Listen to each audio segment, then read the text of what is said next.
Yo, I know Cam ain't play this week, but I got to put on for my guy. I got a lot to say about him.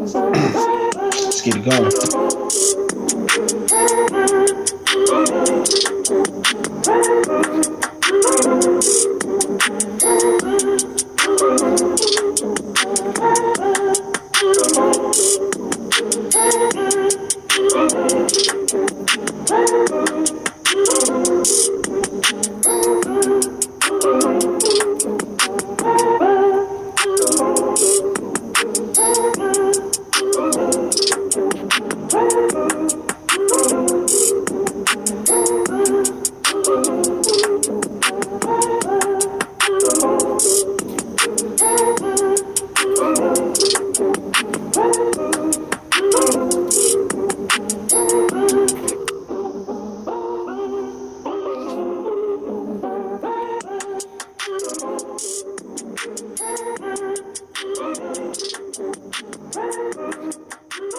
So hey, we got Black Quarterback series. I think this is episode 4, if I'm not mistaken. I think it's episode 4. Um, so I'm not even finna play with y'all. Prime time matchup: KC versus the Ravens. Lamar versus Patty, my homeboy. Like, the game lived up to expectations. Like, let me start with the Ravens stuff. Lamar Jackson. This is my first time actually being able to sit down and look at a whole game from start to finish. The jump from one year to the next is ridiculous. Like, he's improved so much in his passing and not running just because, running to get more yards. He still has to develop as a passer, but the strides he's made has been really good. Really, really good. His wide receivers and bad coaching failed him today. Like, why John Harbaugh goes to on fourth down twice, why he kicks the field goal first and then puts his offense in an unproductive position. I don't know.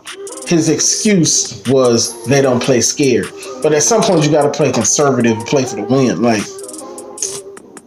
it made me super upset. Like, so let's get into the numbers. He was 22-43 for 267 yards.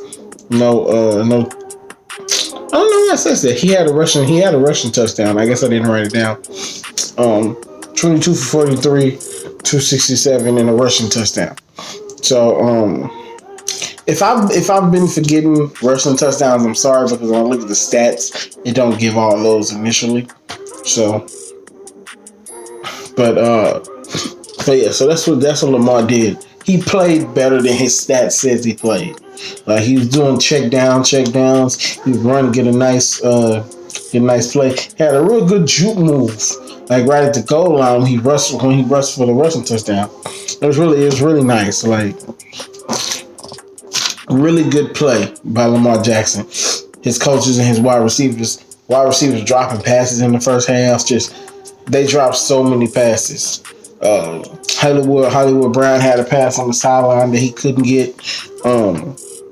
So if his receivers would have played a little better and he had better coaching, or better decision making in his coaching, I could have saw them knocking off Kansas City. Now let's get to this juggernaut. This juggernaut here. Patrick Mahomes, 374 yards, 3 TDs.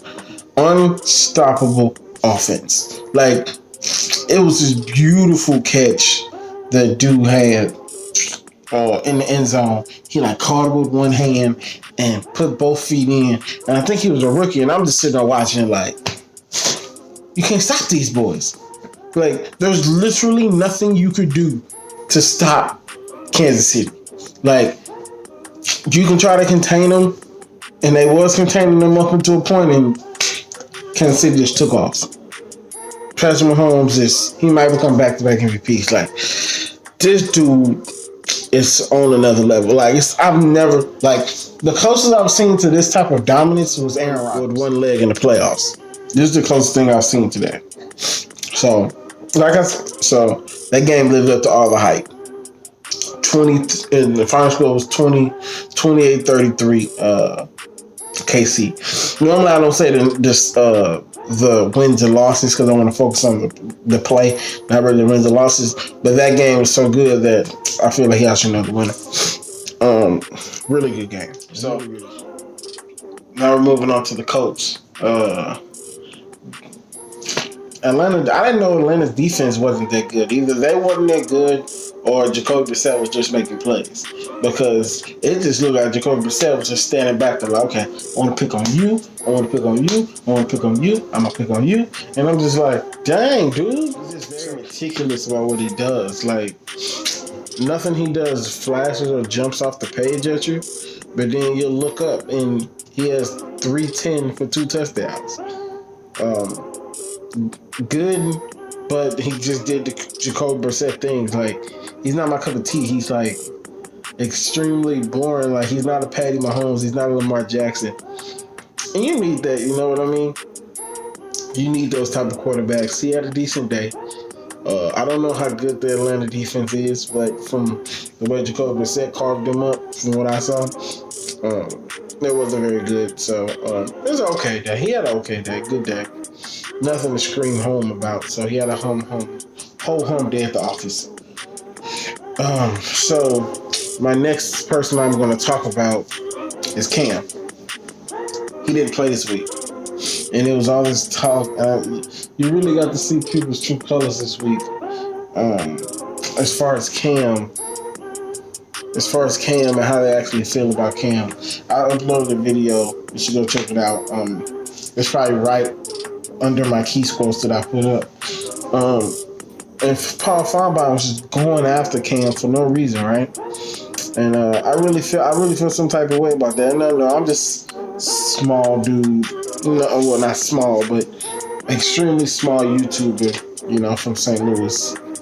But I'm also a black man, and some of the stuff he said was just not cool, man. Like, so I'm gonna take this opportunity to show y'all the video I made a couple days ago about the whole situation. So y'all enjoy that. Hey y'all. So black quarterback news update. Y'all probably won't see this is Tuesday. I'm recording this Friday. So Cam is in a walking boot, right? So I don't even know if he's gonna play anymore this season. And just the character assassination on Cam Newton is ridiculous. He led them to a Super Bowl, and I'll find all the stats in the real episode. But he led them to a Super Bowl.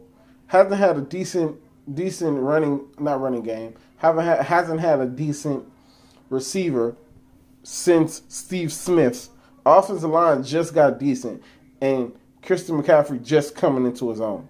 Cam Newton has put this team on his back for the last almost 10 years. He was drafted in 2011, and for media to be assassinating, for Paul Feinbaum to say what he said, and then we just look the other way. I thought you Super Bowl quarterbacks would look that differently. Apparently not Cam. This dude has put his all into the Panthers organization, and this is how the media is treating him. Like, you can't do nothing but say it's the LeBron James effect. Yeah, Cam handled it differently. Yeah, Cam is not your prototypical quarterback. Yeah, Cam has been immature. Yeah, he's made mistakes. But everybody has done that. Cam ain't no different than Eli. Cam ain't no different than Jay Cutler. Jay Cutler was god-awful for 10 years, and all I could hear about is his great arm and how if he just got his head right, he'd be okay. He never got it right. Cam Newton not getting that treatment. Because he dressed funny, because he's not Larry Fitzgerald. He don't just shut up and play. He's not Lamar Jackson, or Lamar Jackson is quiet. Cam too rambunctious for you. Cam has never done nothing crazy. Now, when he was coming out of college, he had them allegations that he, that he was paid to play. But that was on his dad. That wasn't him. And he said something stupid about the woman reporter about running routes. That wasn't very smart. And him falling all over himself at the when stuff didn't go his way, that wasn't right. And also, when he walked out on the Super Bowl. But if somebody's behind you constantly talking stuff about your downfalls, you're not going to want to be there either. So, I might be the only one on the internet or in the world that's defending Cam. But let's cut this man some slack like we didn't cut Eli some slack. Cam Newton has been far ahead a ways better than Eli in the last 4 years. Eli has led this league in turnovers. Now, I'm sure Newton has led him in turnovers too, but come on, man. If you're starting a franchise, who you going to take? Cam Newton or Eli? And most people probably say Eli because you don't have to worry about him. But a pure athlete like Cam, and you're not going to take him? This dude started his career off 4 straight 400-yard passing games. Come on. So I just wanted to get that rant off to you. Everybody knows Cam Newton's my favorite player. Currently, probably be my favorite football player of all time. Because he just handled his things differently. And he is my guy. So y'all enjoy the Black Quarterback series today. I'm sure I'll rant even more on the real show. So peace. I felt about Cam. I really feel like the way they were doing him was wrong, and him being one of my favorite players, I had to say something about it. So, moving on to a second favorite player, Deshaun Watson. His offensive line actually gave him some time, and you can see what he can do. 351 yards, 3 touchdowns, and he got the win. He led his team back. They was down 7-17. I think at some point, I can't remember if it was in the third. It was at some point. At some point, they was down 7-17. I wish I would have wrote that down. They was down 7-17. He led his team back to the victory. Defense came up with some major stops on Phillip Rivers to get that W. But not Aaron Rodgers, oh my goodness. Deshaun Watson played out of his mind. The highlights and just looking at it really showed how well he played. Like the stats here don't even really say how well he played. Just from the highlights I saw, you could tell he had himself a day, and the offense struck fire in the second half. Like they couldn't do nothing wrong. And so then we move on to a guy who had an even better game. So it was on the other side.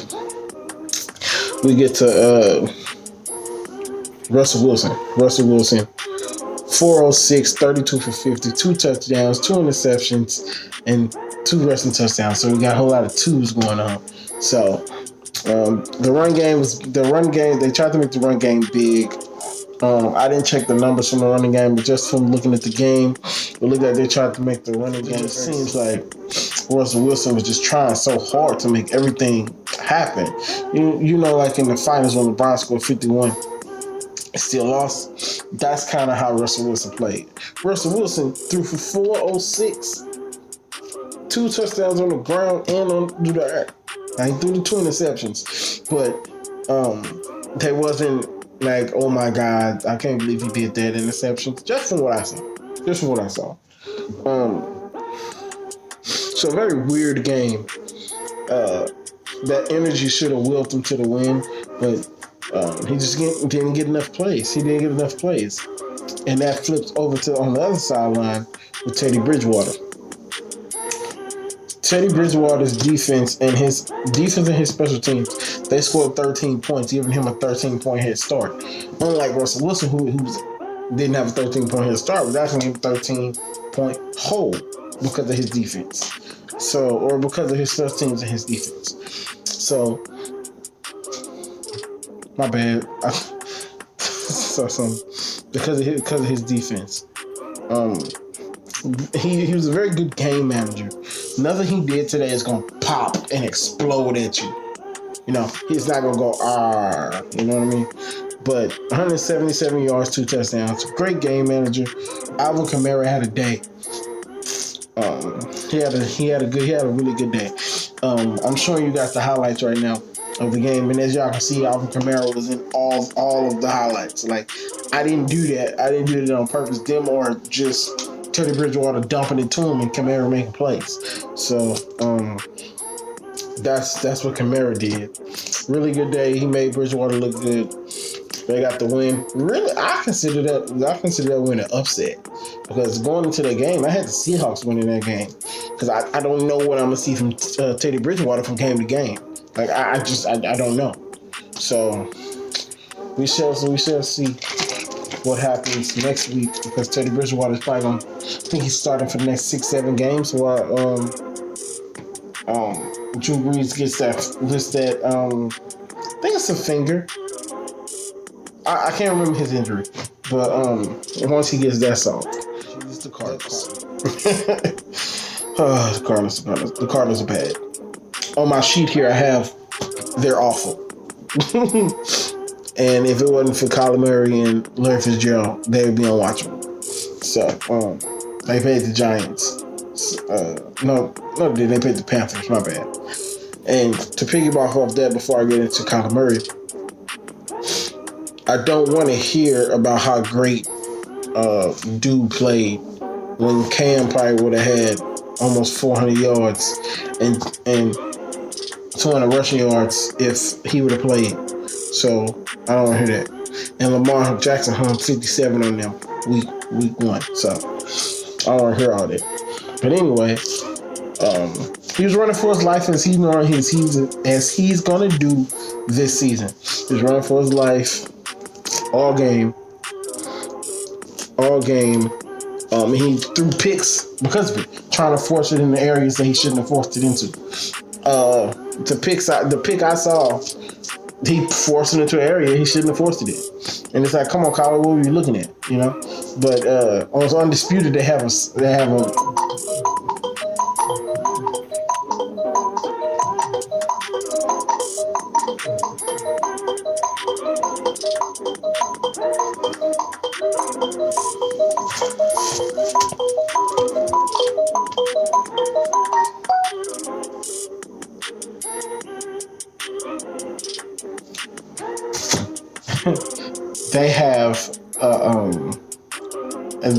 they have a saying,